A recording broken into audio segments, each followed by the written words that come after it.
Randall Hughes with GodGlorified.com, and we're commenting on our February 21st reading from the Reese Chronological King James Bible, and we're commenting on Leviticus chapters 12 and 13. And in chapter 12, it was kind of the cleansing for a woman after she's given birth. Now, if I understand this right, after she gives birth to a male child, she's unclean.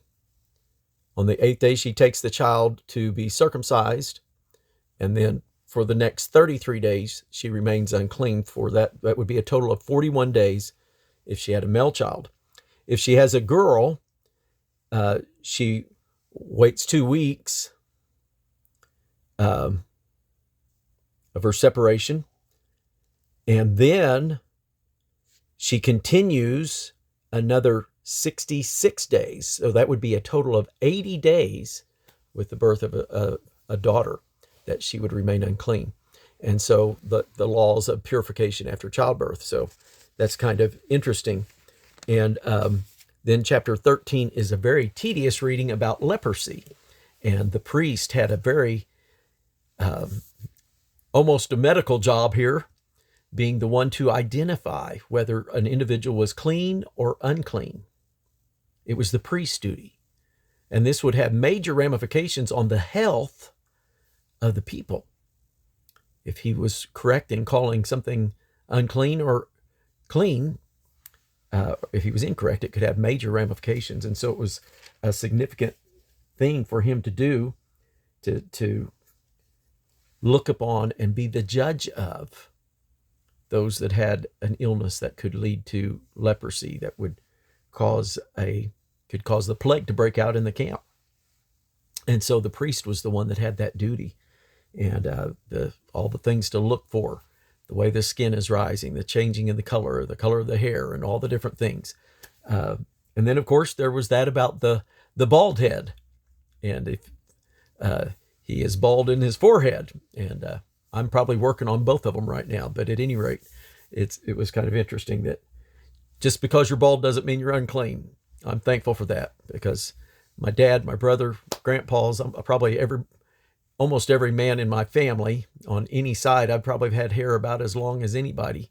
That mine is hung on and it's letting go. So at any rate, thankful that was not something that would separate you from being able to be social and to be part of the going into the sanctuary and the tabernacle. And so the laws of regulation. And then the end of that was kind of tedious as well.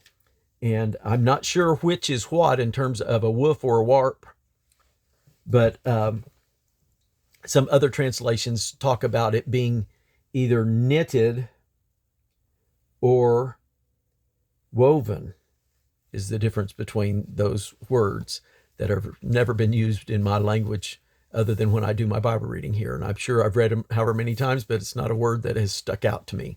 And so anyway, it's just one of those things that's kind of a unique word in the King James, that is one of the archaic, antiquated words that it's kind of driving us to a newer translation. Although, let me see if the New King James has made that change, or if it continues with that tradition. Woolen garment, linen, whether it be warp or woof, it's still in the New King James that they still use the warp or woof rather than woolen or woven. So at any rate, there's a lot of things when we deal with language and translation, and so that's not really the part of that we're commenting about today, but that really probably takes care of our comments for today. So leprosy, something that was a deadly disease, and thankful that for the most part it's almost been eradicated. There's still some third world countries that exist, but I believe for the most part it's in check through the various elements of cleanliness and disinfectants and things that we use to try to purify and keep various infections from spreading. So anyway, we're blessed to live in the day that we do, in terms of medically, for sure, and the advancements that are there. And we've always had God that we can turn to. He shouldn't be a last resort, but our first resource. And so I just want to mention that as well. So God bless you. Have a great day in Jesus.